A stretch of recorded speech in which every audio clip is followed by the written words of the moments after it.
Jiho stood at the observation window of Station Meridian and watched the alien ship approach. It was beautiful. The vessel moved through space like a silver fish swimming through dark water. Smooth curves reflected starlight, and it made no sound as it came closer. He had never seen anything like it before. "They're here," Yuna said behind him. Her voice was steady, but Jiho could hear the tension underneath. She was the station commander, responsible for everything that happened today. First contact with an alien race, real aliens, not from Earth, not human. Jiho turned to face her. Yuna wore her military uniform, pressed and perfect. Her hair was pulled back tight. She looked ready for anything. Beside her stood Ambassador Tai Yang, dressed in formal diplomatic clothes. The ambassador smiled too much. He was excited, nervous. Maybe both. "The Thessians are peaceful," Taeyang said for the third time that morning. "They've welcomed 47 different species into their collective. They've never started a war, never attacked anyone. This is a good thing for humanity." Yuna nodded but said nothing. Jiho knew she didn't trust easily. That's why she was good at her job. The alien ship docked with Station Meridian. The sound of metal connecting to metal echoed through the walls. Jiho felt his heart beat faster. He was the communications specialist. His job was to stay calm, to observe, to report. But this was different. This was history. They walked to the docking bay together. Security officers stood at attention along the walls. Medical teams waited nearby just in case. Scientists held their recording devices ready. Everyone watched the airlock door. The door opened with a hiss of equalizing pressure. The first Thessian stepped through and Jiho forgot to breathe. They were tall, taller than any human. Their skin was pale blue, smooth like water. They had 4 arms, 2 on each side, that moved with strange grace. Their faces were long and narrow, with large eyes that seemed to see everything at once. They wore flowing robes that changed color as they moved, shifting from silver to blue to purple. The lead Thessian approached. Their movements were smooth, almost like dancing. When they spoke, their mouth moved, but Jiho heard the words in his mind before the translator device caught up. "I am Velmor, diplomat of the Thessian Collective. We greet humanity with open minds and peaceful intentions." Ambassador Taeyang stepped forward and bowed. "I am Ambassador Taeyang of Earth. We welcome you to Station Meridian. This is Commander Yuna, and this is Jiho, our communications specialist." Velmor's large eyes studied each of them. The alien's gaze felt heavy, like being looked at and looked through at the same time. Jiho tried not to fidget. "We have traveled far to meet you," Velmor said. "Humanity is young but shows promise. You have reached the stars quickly. You have survived your own violence and grown beyond it. We believe you are ready to join the greater community of sentient beings." The words sounded good. Too good. Jiho glanced at Yuna. Her face showed nothing, but her hand rested near her sidearm. Old habits. More Thessians entered the station. They brought gifts, strange crystals that hummed with energy, data devices containing star charts and scientific knowledge. Books written in languages humanity had never seen. Taeyang accepted each gift with practiced diplomatic grace. "In our culture," Velmor explained, "understanding comes through connection. We are telepathic. We share thoughts, feelings, and memories through touch. This is how we know each other, how we trust each other, how we become one community instead of many separate voices." Jiho felt a chill run down his spine. Telepathy, reading minds. He wasn't sure how he felt about that. "We don't have telepathy," Taeyang said carefully. "Humans communicate through words, through language, through gestures and expressions." "We know," Velmor said. The alien's voice held something that might have been sympathy. "This is why we are here. To bridge this gap. to help humanity join the collective. When we touch minds with a species for the first time, we understand them completely. All barriers fall away. All misunderstandings disappear. We become one. Join the collective? Yuna spoke for the first time. Her voice was sharp. What does that mean exactly? Peace, Velmore said simply. Understanding, unity. No more wars. No more conflicts born from miscommunication. We have brought 47 species together this way. Each one found happiness in the harmony. Each one chose to join willingly after experiencing mental communion. Jiho watched the other Thessians. They moved in perfect coordination, like they shared one mind. Maybe they did. They never bumped into each other. They seemed to know where each other would be before they moved. It was beautiful and unsettling. We would like to perform the traditional greeting, Velmore said. A brief mental contact, nothing invasive, nothing permanent, simply a moment of connection so we may truly understand each other. Taeyang looked at Yuna. Yuna looked at Jiho. They had discussed this possibility before the Thessians arrived. They had known it might come to this. Earth's governments had debated for weeks. The decision was made. They would allow it, carefully, with precautions. I'll do it, Jiho said. His voice sounded calmer than he felt. I'm cleared for first contact protocols. Yuna studied him for a long moment. Then she nodded. Medical team on standby. Security maintains position. Ambassador, please continue observing and recording. Velmore approached Jiho slowly. The alien's 4 arms moved in a graceful pattern, like a ritual dance. Do not be afraid, Velmore said. This will not hurt. You will feel a moment of connection, a brief touch of my mind to yours.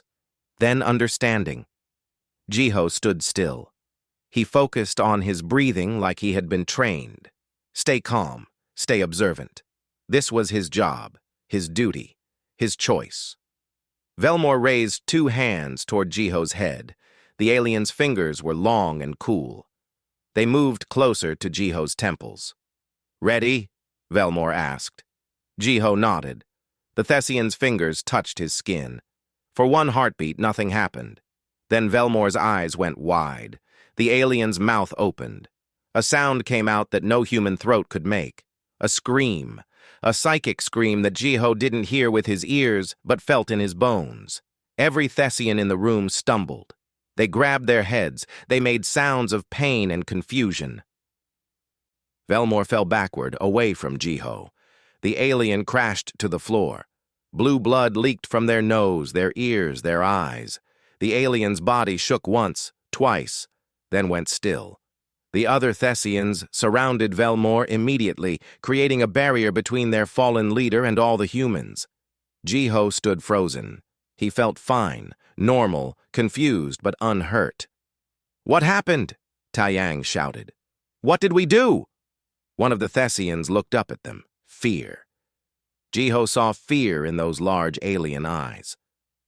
What are you? The Thessian whispered. What are you? The medical bay was chaos. Human doctors shouted orders while Thessian healers worked frantically over Velmore's unconscious body. Jiho sat on an examination table in the corner, answering the same questions for the 4th time. Did you feel anything unusual? The doctor asked. She shined a light in his eyes, checking his pupils. No, Jiho said again. Nothing. It was just a touch. Then Velmore screamed and fell. Any headache? Dizziness? Nausea? No, I feel completely normal. The doctor frowned and made notes on her tablet. She clearly didn't believe him. Something terrible had happened, so someone must be hurt. But Jiho wasn't hurt. He felt fine. Better than fine, actually. He felt calm, while everyone around him panicked. Across the medical bay, Velmore lay on a specialized bed. The Thessian's body was still. Too still. Machines beeped and hummed, monitoring alien vital signs that human doctors barely understood. The other Thessians surrounded their leader, their forearms moving in complex patterns. They touched Velmore's forehead, their fingers glowing with soft blue light. Yuna stood by the door, talking rapidly into her communicator. I don't care what Earth Command wants. We have an international incident here. The alien ambassador is unconscious and bleeding. No, we don't know why. No, we don't know if they'll survive. Ambassador Taiyang paced back and forth, wringing his hands. His diplomatic smile was gone. He looked old and tired and scared. This is disaster, he muttered. Complete disaster. First contact, and we've somehow injured their leader. Earth will be blamed. We'll be isolated from the galactic community before we even join it. We didn't do anything, Jiho said, but no one was listening. A Thessian healer approached the humans. This one was smaller than Velmore, with darker blue skin. Their movements were jerky, nervous, not the smooth grace Jiho had seen before. I am Kirsha, the alien said. The translator device on their robe crackled with static. I speak for Velmore while they recover, if they recover. What happened? Yuna demanded. Why did Velmore collapse? Kirsha's large eyes studied Jiho with something that looked like fear. The touching, the mind contact, it was... The alien struggled for words. Wrong, impossible, dangerous. I didn't do anything, Jiho protested. Velmore touched me. I just stood there. Exactly, Kirsha said. You did nothing. You felt nothing. This is the problem.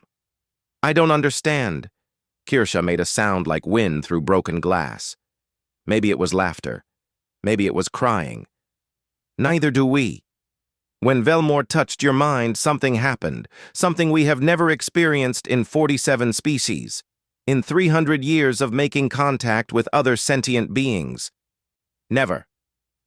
What did Velmore experience? Yuna asked. Kirsha was silent for a long moment. The alien's four arms wrapped around their own body like a self-hug. Before Velmore lost consciousness, they sent one word to all of us, one concept, one feeling. The alien's voice dropped to a whisper. Chaos. Taiyang stepped forward. What does that mean? Chaos? We don't know, Kirsha admitted. Velmore touched your mind for less than 1 second. In that second, our leader experienced something so overwhelming, so violent, so wrong that their consciousness could not handle it. Velmore's mind is damaged, maybe permanently. Jiho felt cold. But I felt nothing. My mind is normal. How could I hurt Velmore without even knowing? This is what terrifies us, Kirsha said. You are unaware. You did not mean harm. You simply are. And what you are caused this. The machines around Velmore suddenly made urgent sounds. The Thessian healers moved faster, their glowing hands pressing against their leader's forehead. For a terrible moment, Jiho thought Velmore might die right there, and it would somehow be his fault. But the beeping steadied. Velmore's breathing continued. The alien remained unconscious but stable. Kirsha relaxed slightly. Velmore lives, but they are trapped in some kind of mental shock. We cannot reach them. Their mind is closed, locked away, hiding from something. Hiding from what? Yuna asked. Kirsha looked at Jiho. From you, from what they saw inside you. The words hung in the air like poison. Jiho wanted to defend himself, to explain that he was just a normal person, but what could he say? He didn't understand what happened any more than they did. We are leaving, Kirsha announced. Immediately. As soon as Velmore can be safely moved, we will depart from this station and return to our ship. Wait, Taiyang said desperately. We can fix this. We can investigate. Find out what went wrong. Make sure it never happens again. No, Kirsha said firmly. There will be no further contact. The Thessian Collective will discuss this incident. We will decide what it means for humanity. But for now, we must protect ourselves. Protect yourselves from us? Yuna's voice was sharp. We're not the ones who collapsed. Exactly, Kirsha said. You should have collapsed. You should have felt what Velmore felt. The fact that you did not, that you remain unaware of what you carry inside your mind, makes you more dangerous than any weapon we have encountered. Before anyone could respond, Velmore stirred. The Thessian's eyes opened slowly. Those large alien eyes looked around the medical bay with confusion and terror. Velmore saw Jiho and immediately tried to move away, but their body was too weak. Velmore's mouth moved. The words came out broken, barely audible. How do you survive it? How do you live with that? Then Velmore's eyes closed again, and the alien fell back into unconsciousness. Kirsha turned away from the humans. We are leaving. Do not follow us. Do not contact us. We must think. We must understand. We must decide if humanity is ready for the galaxy, or if you are something else, something we cannot accommodate. The Thessian healers carefully lifted Velmore. They moved as one unit, perfectly coordinated, carrying their leader toward the docking bay. The other Thessians formed a protective circle around them. They didn't look at the humans. They didn't say goodbye. Within an hour, the Thessian ship undocked from Station Meridian. Jiho watched from the observation window as the beautiful silver vessel pulled away. It didn't move gracefully this time. It moved quickly, urgently, like something running from danger. Yuna stood beside him. Earth Command is demanding answers. They want a full report. They want to know why first contact failed. It didn't fail, Jiho said quietly. It succeeded. We made contact. We learned something. What did we learn? That we're different. That whatever is in my mind, in human minds, is something the Thessians have never encountered before. Something that scares them. Yuna was quiet for a moment. The question is why? What's inside human minds that could terrify a telepathic species? They've touched the minds of 47 different alien races, but they touch one human, and their leader collapses in shock. Jiho pressed his hand against the cold window. The Thessian ship was almost gone now, just a small silver point in the darkness. Velmore asked how we survive it, how we live with that. Whatever they saw inside me, we carry it around every day. We don't even notice it. Maybe that's what scares them most, Yuna said. Not what we have inside us, but the fact that we don't realize we have it. The communicator on the wall crackled to life. Commander Yuna, we're receiving a transmission from Earth Command. They're sending a research team. Scientists, psychologists, neurologists. They want to study what happened. They want to understand what makes human consciousness different from alien consciousness. Yuna nodded. Acknowledged. Prepare quarters for the research team. She looked at Jiho. Are you willing to be studied? To let them examine your mind? Try to figure out what Velmore saw? Jiho thought about Velmore's terrified eyes. The blue blood leaking from the alien's face. The psychic scream that every Thessian had felt. Yes, he said, if it helps us understand, if it prevents this from happening again. But deep down, Jiho wondered if understanding would make things better or worse. Whatever was inside human minds had traumatized an alien diplomat from a species that had successfully communicated with 47 other races. What did that say about humanity? And more importantly, what would the galaxy do when they found out? Hana arrived on Station Meridian 3 days after the incident. She was a neuroscientist from Seoul, specializing in consciousness studies. She had been studying how human brains worked for 15 years, but she had never expected to use that knowledge for something like this. Show me everything, she said to Yuna after the briefest of greetings.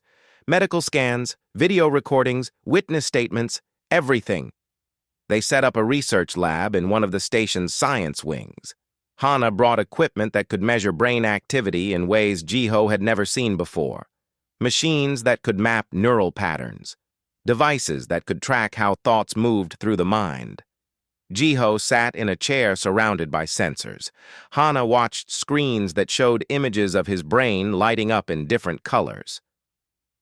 Think about something simple, Hana instructed. An apple. Jiho thought about an apple. Red, round, sweet. Now think about something complex. Your childhood. Jiho thought about playing in his grandmother's garden. The smell of flowers, the sound of her voice, the feeling of sun on his skin. Hana made notes, frowning at her screens. Interesting. Very interesting. What? Jiho asked. When you think about the apple, your brain doesn't just activate the visual cortex.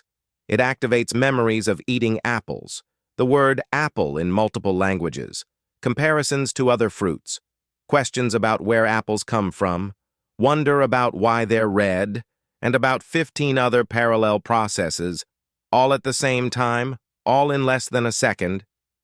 Is that unusual? For humans? No, that's completely normal. But for an alien species that thinks in linear, sequential patterns? Hana shook her head. It might be overwhelming. Over the next few days, they tested other humans too. Doyun, a security officer. Sora, a medical officer. Every human showed the same pattern. Multiple thoughts happening simultaneously. Contradictory ideas existing together. Past, present, and future all mixed up in the same moment. Human minds are messy, Hana explained to the team assembled in the conference room. We don't think in straight lines, we think in webs. Every thought connects to dozens of other thoughts. Every memory triggers other memories. We're constantly processing multiple timelines, multiple possibilities, multiple perspectives, and we do it all unconsciously. But that's normal, Taeyang said. Every human does that. Exactly, Hana said.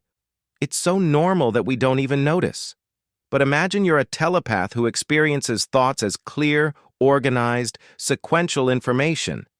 Then suddenly you touch a human mind and you get hit with all of this chaos at once. Yuna leaned forward.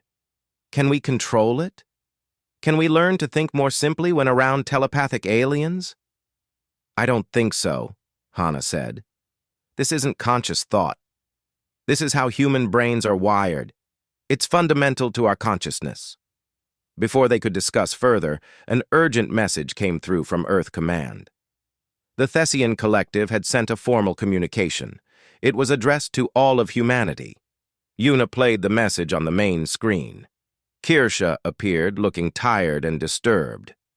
People of Earth, the Thessian said. We have spent 3 days attempting to understand what happened on Station Meridian. Velmore has recovered enough to communicate with us, though they remain traumatized by the experience. We have consulted with the elder minds of the collective. We have debated and discussed. Now we must share our conclusion with you. The alien paused, their 4 arms moving in an agitated pattern. Human consciousness is fundamentally incompatible with telepathic contact. When Velmore touched the human named Jiho, our diplomat experienced what we can only describe as psychic violence. Not intentional violence, not malicious violence, but violence nonetheless. Jiho felt his stomach sink. Violence. They were calling human thoughts violent. Velmore describes the experience as touching an exploding star, Kirsha continued. A human mind contains multitudes, infinite branches of thought occurring simultaneously, contradictions held together without resolution, past and future and present all existing in the same moment, love and hate, hope and despair, truth and lies, all happening at once, fighting each other, creating a storm of mental chaos that never stops.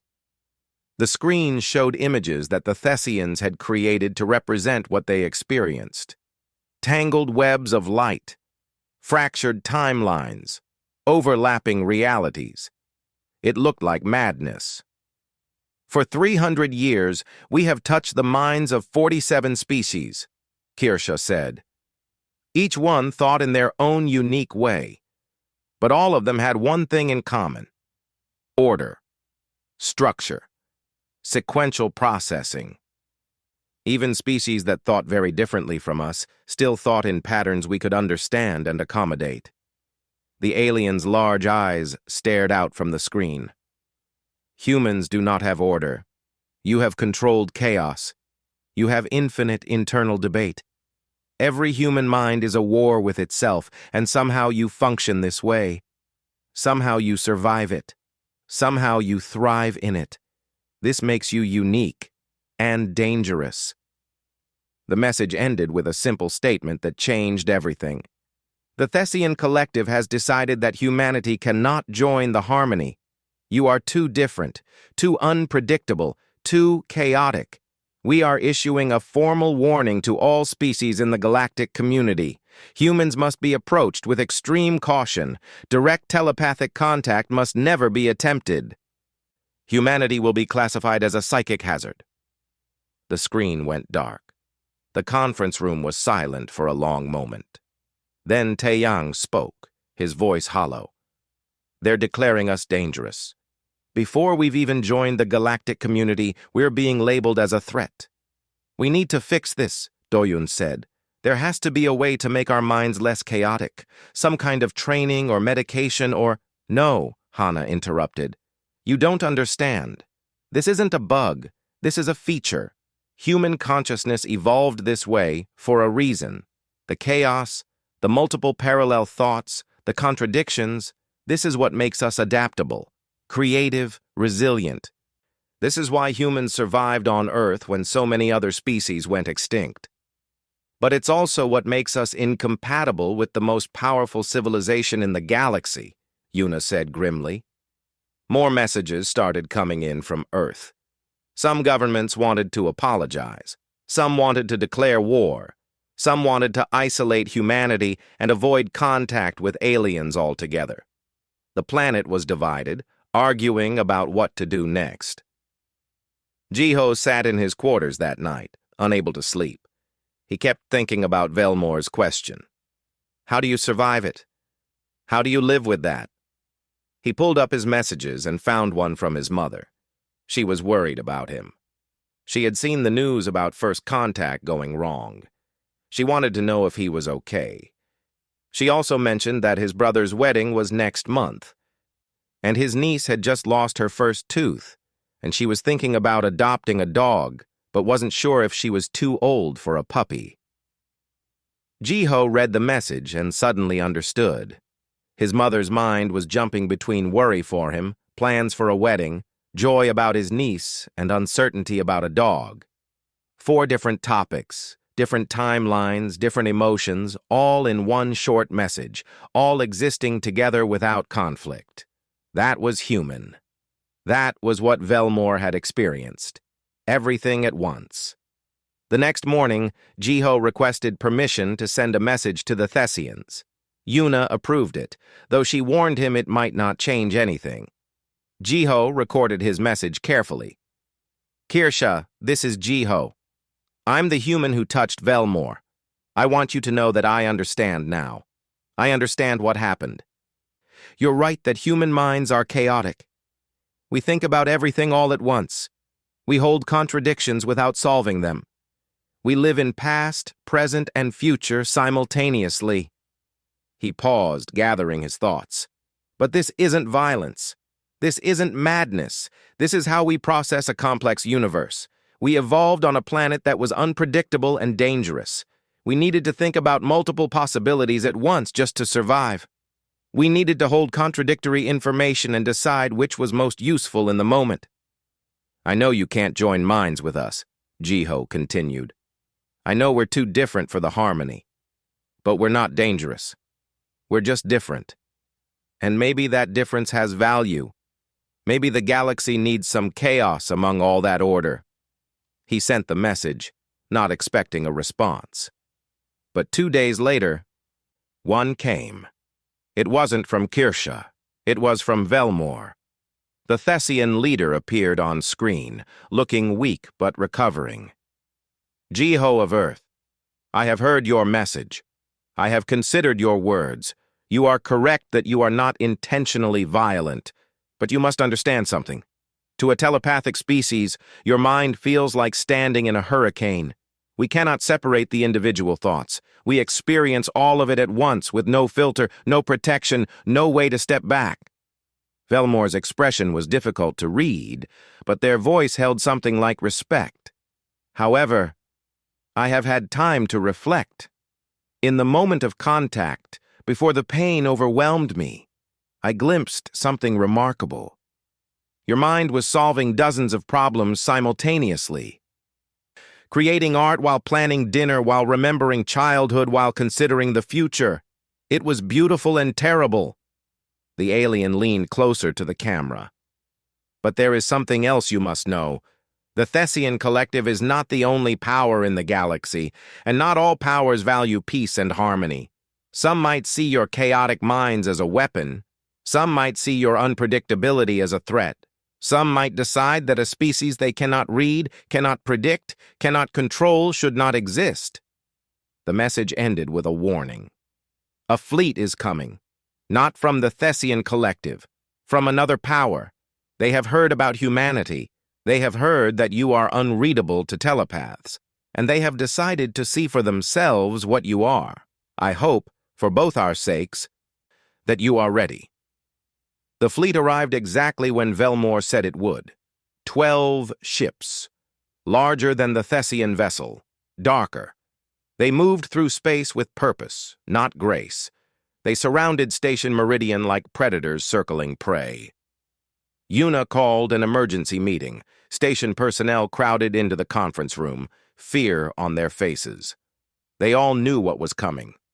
First contact had gone wrong once. Now it might go wrong again, but this time with a species that Velmore had warned was not peaceful. They're called the Dominion, Hana said, reading from reports that Earth Command had sent. They control 17 star systems. They're one of the major powers in this region of the galaxy. They're not part of the Thessian Collective, but they respect Thessian territory, mostly. What do they want? Taeyang asked. That's the problem, Una said grimly. We don't know. They haven't communicated. They just arrived and took up position around us. We're trapped. Jiho looked at the display showing the 12 ships. They looked like weapons themselves, all sharp angles and dark metal. No beautiful curves like the Thessian vessel. These ships were built for function, not beauty. We should try to communicate, Taeyang suggested. Send them a greeting. Show them we mean no harm. Already tried, Una said. No response. Hours passed. The Dominion fleet maintained position. They didn't attack. They didn't communicate. They just waited. The silence was worse than threats. Finally, a message came through. The screen showed a being unlike anything Jiho had seen before. They were massive, at least 8 feet tall. Their body was covered in thick, dark scales. They had 6 eyes arranged in 2 rows across their face. Their mouth held multiple rows of sharp teeth. I am War Leader Keth, the being said. Their voice was deep and rough. I speak for the Dominion. We have heard interesting things about your species. Humans. The species that frighten the Thessians. The species with minds that cannot be read. The war leader's 6 eyes focused on the camera. The Thessians are soft. They seek harmony, unity, peace. The Dominion is not soft. We seek strength, order, control. For 300 years, the Thessians have expanded their collective by touching minds, reading thoughts, absorbing species into their harmony. They have grown powerful through this telepathy. Keth leaned forward. But you are immune. Your minds are chaos. The Thessians cannot read you, cannot predict you, cannot control you. This makes you valuable or dangerous. We have come to determine which. The message ended with a simple instruction. Send one of your people to our flagship. We will test them. We will see if human minds are truly unreadable. If they are, we will decide what to do with your species. You have 2 hours to comply. The screen went dark. That's a threat. Doyen said immediately. "They're threatening us. If we don't send someone, they'll attack." "But if we do send someone, what happens to them?" Sora asked. "The Thessians were peaceful, and their telepath still collapsed in pain. The Dominion doesn't seem peaceful. They might hurt whoever we send." All eyes turned to Jiho. He was the one who had made contact with Velmore. He was the one with experience. "I'll go," Jiho said before anyone could ask. "I've done this before. I know what to expect." "You know what to expect from peaceful Thessians," Yuna corrected. "The Dominion is different. They're testing us. This isn't diplomacy. This is an evaluation. They're deciding if we're a threat or a resource."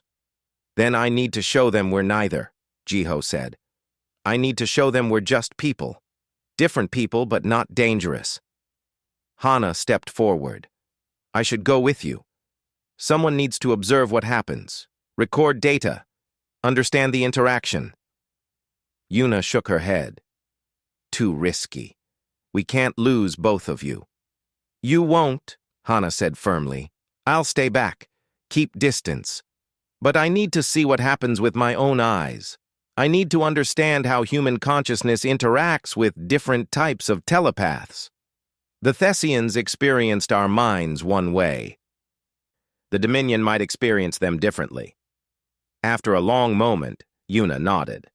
"Fine. But you take a security detail. Doyun, prepare a team. Full defensive gear. If anything goes wrong, you extract them immediately." 2 hours later, Jiho and Hana approached the Dominion flagship in a small shuttle. Doyen and 3 other security officers came with them. The Dominion ship was massive up close. Dark metal covered in symbols that might have been writing or warnings. The docking bay opened like a mouth swallowing them. Inside, the ship was dark, cold. Everything was metal and sharp edges.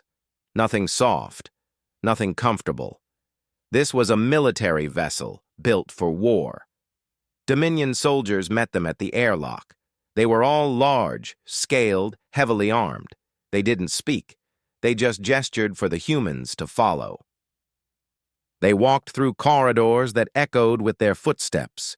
Other Dominion members watched them pass, some with curiosity, some with hostility, none with friendliness. Finally, they reached a large chamber. War leader Keith waited there, along with another being. This one was smaller, thinner, with pale green skin and large black eyes that never blinked. "This is Mind Raider Shara," Keth said, gesturing to the pale being. "Shara is the finest telepath in the Dominion. They have touched the minds of 1,000 beings across 20 species. They have never failed to read a mind. They have never been blocked or confused." Shara studied Jiho with those unblinking eyes. The telepath's voice was soft, almost gentle. "You are the one who broke the Thessian diplomat. You are the chaos mind." "I didn't mean to hurt anyone," Jiho said. "I didn't even know I could." "Intent is irrelevant," Shara said. "Effects are what matter. The question is simple. Can I read your mind? Can I withstand your chaos? If yes, then humans are not special. Just strange. If no, then humans are unreadable, unknown, potentially dangerous." Jiho glanced at Hana. She nodded slightly. They had discussed this. They knew it was coming. "What happens if you can't read my mind?" Jiho asked. War leader Keth's multiple eyes gleamed.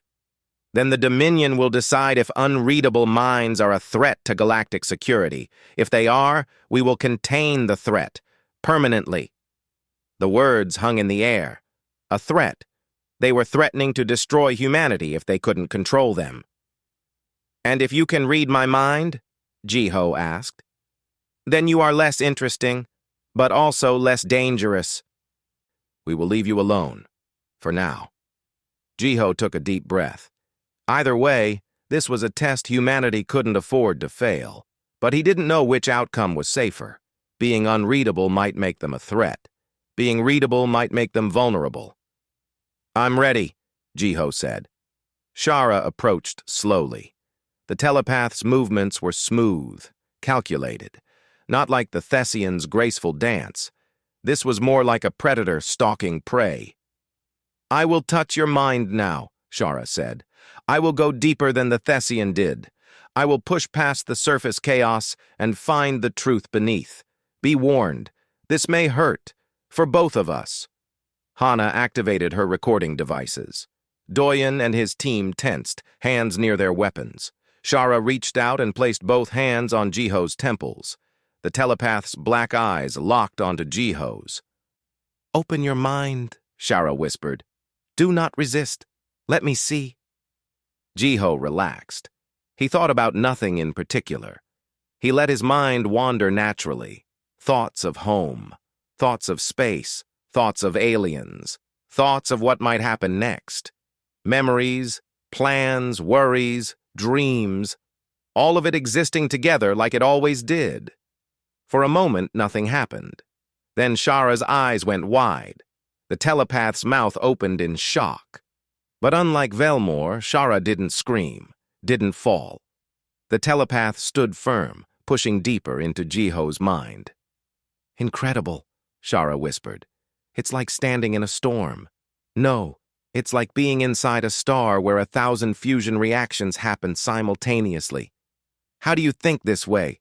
How do you function?" Jiho didn't answer. He just let Shara explore. The telepath's body began to shake. Sweat formed on their pale green skin. "I see your past, but also your possible futures, dozens of them, hundreds, all existing in your mind at once. I see your memories. But they're not filed away. They're active, living, constantly being rewritten and reinterpreted. I see your thoughts, but they contradict each other. You believe something and doubt it at the same time.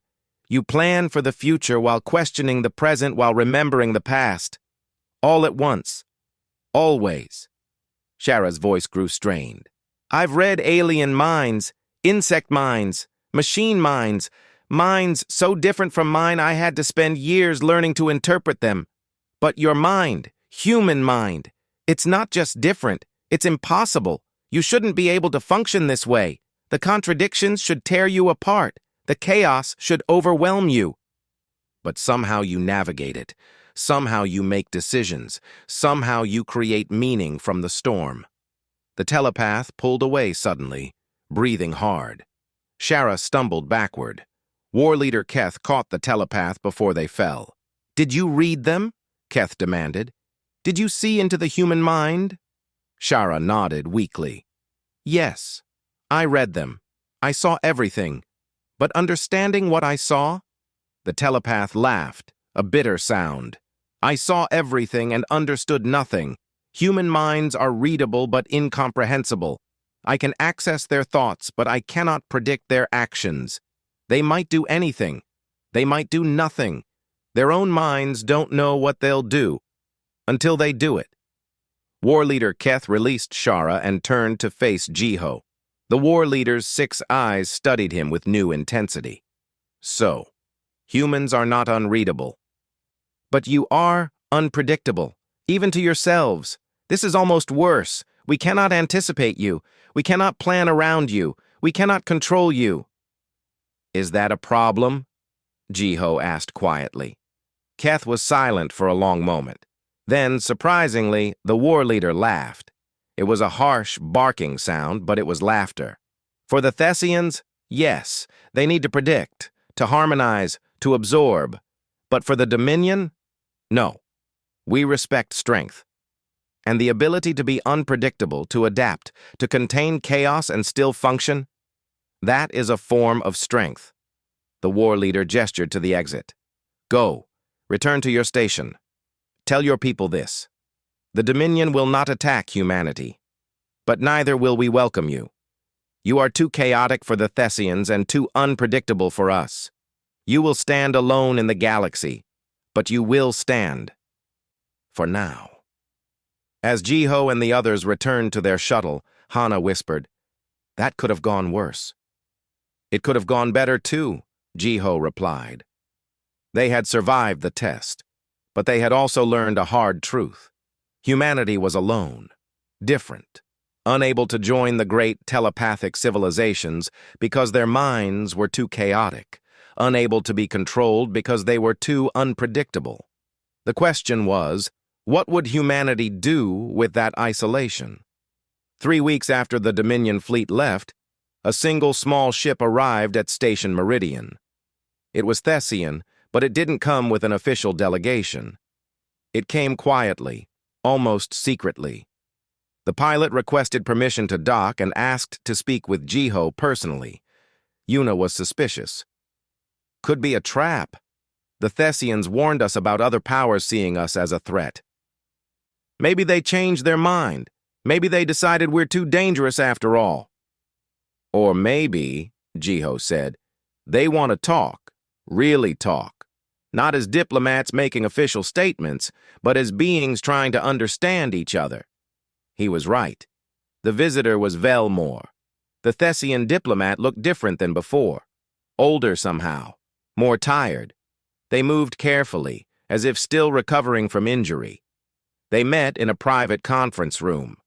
Just Jiho, Velmore, and Hana as an observer. Security watched from outside, but they kept their distance. Velmore had requested privacy, and Yuna had agreed.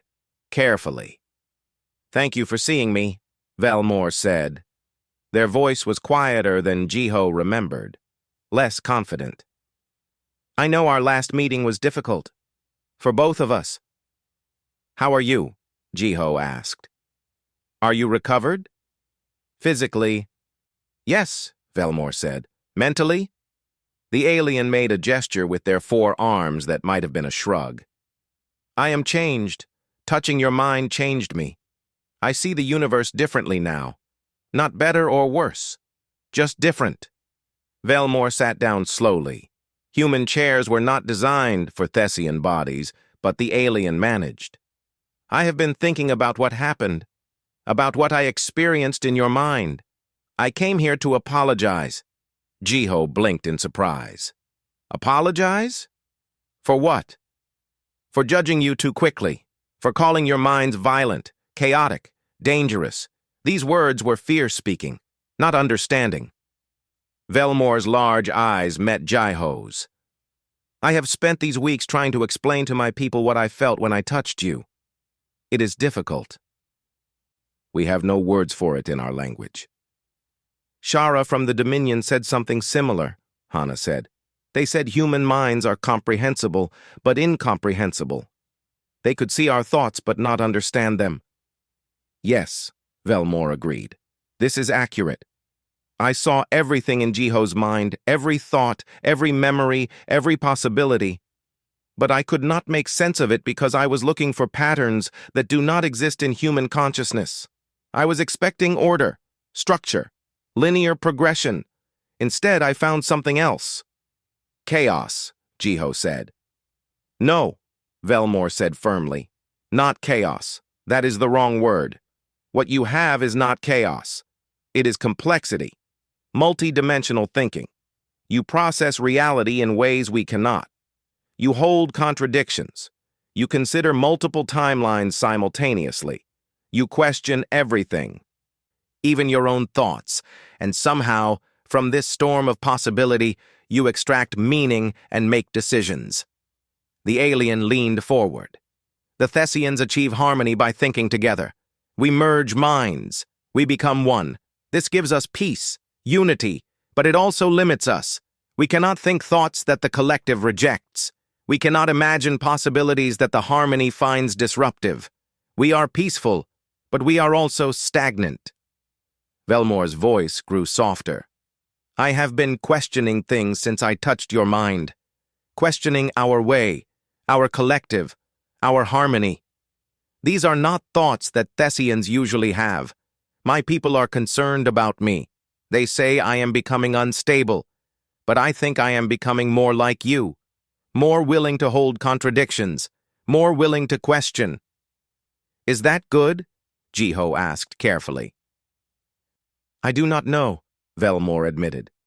"But it is real. It is growth. And growth is something the Thessian collective has not experienced in a very long time." Hana made notes on her tablet.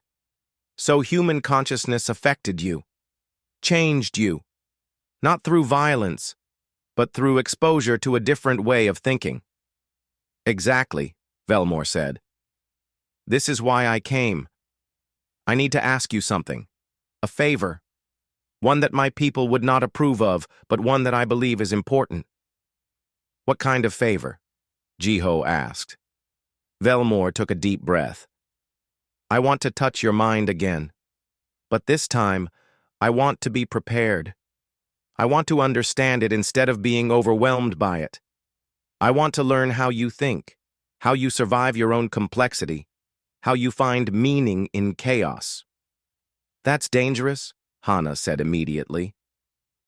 Last time you almost died. Last time I was unprepared, Velmore countered. This time I know what to expect. I have spent weeks training myself, teaching myself to perceive thoughts differently. It may not work. I may fail again, but I must try. Jiho looked at Hana. She looked back at him. They were both thinking the same thing.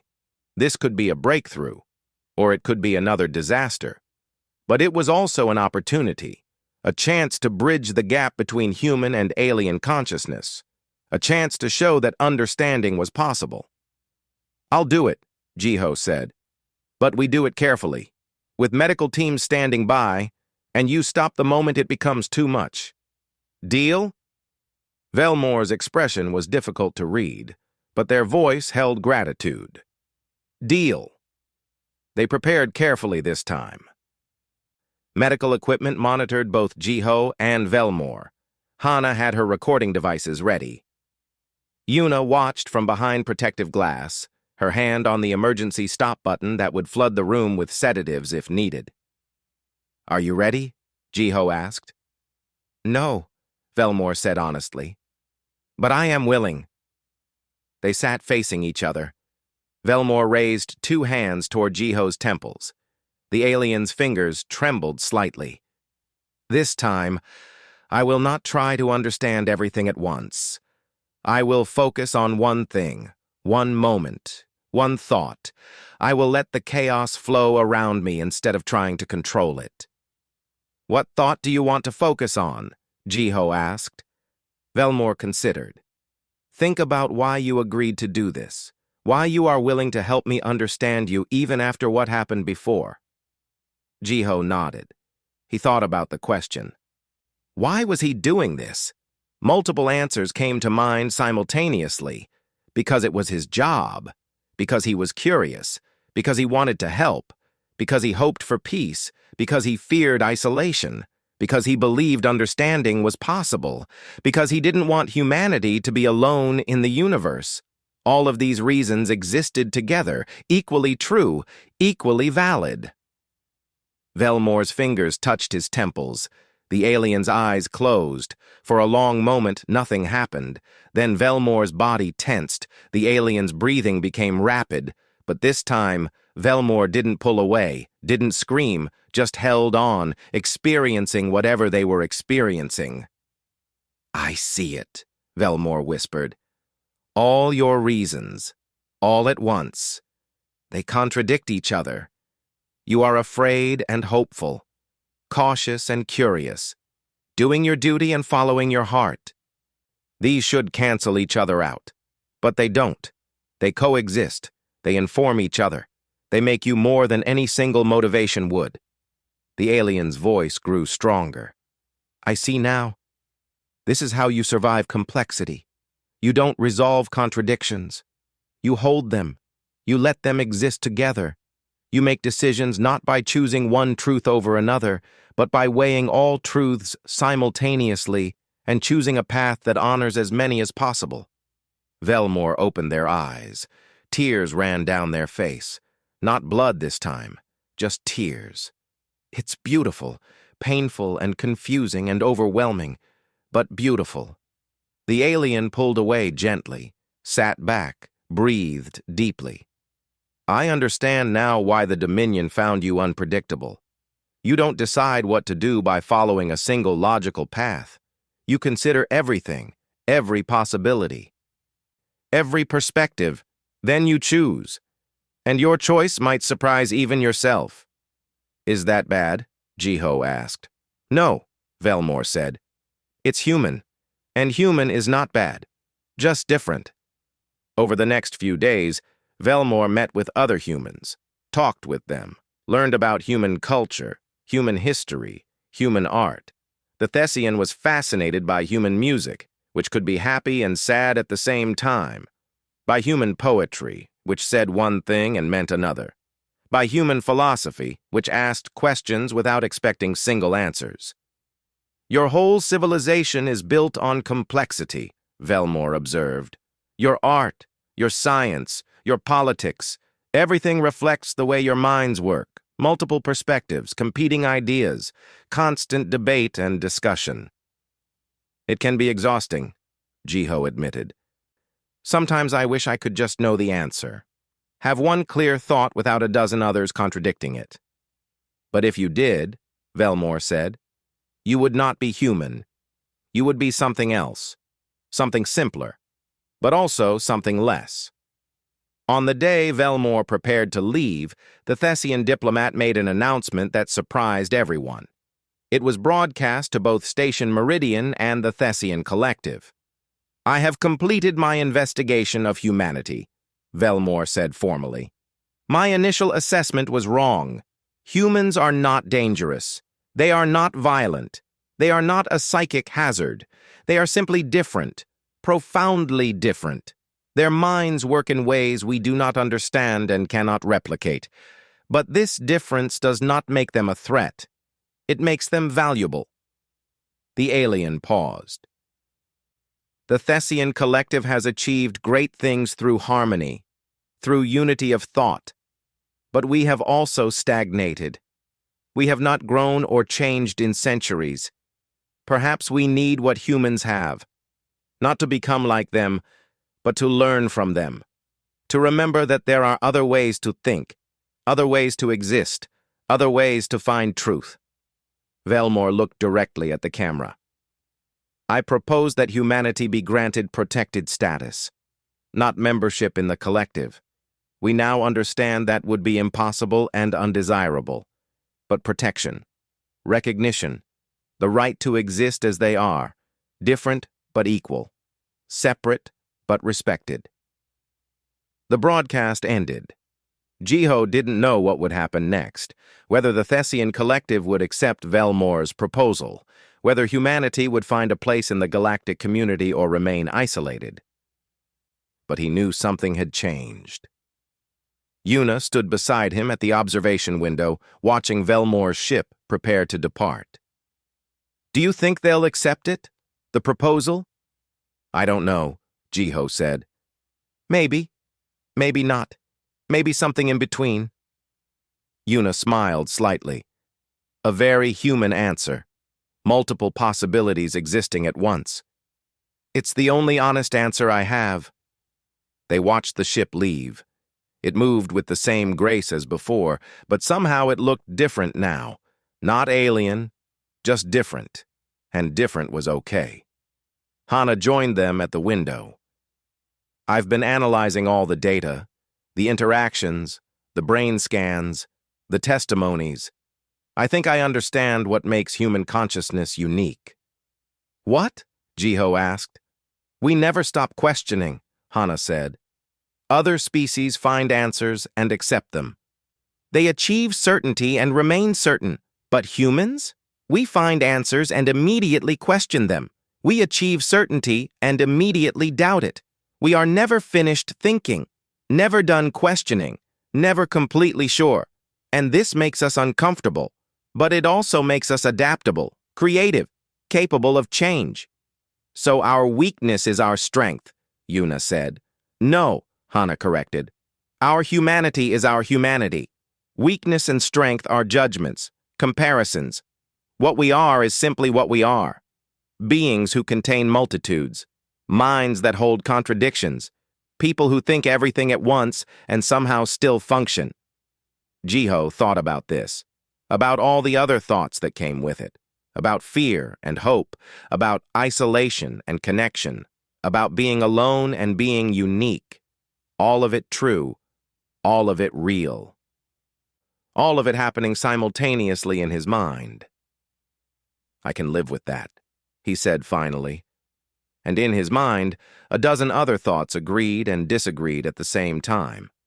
That was okay too. That was human.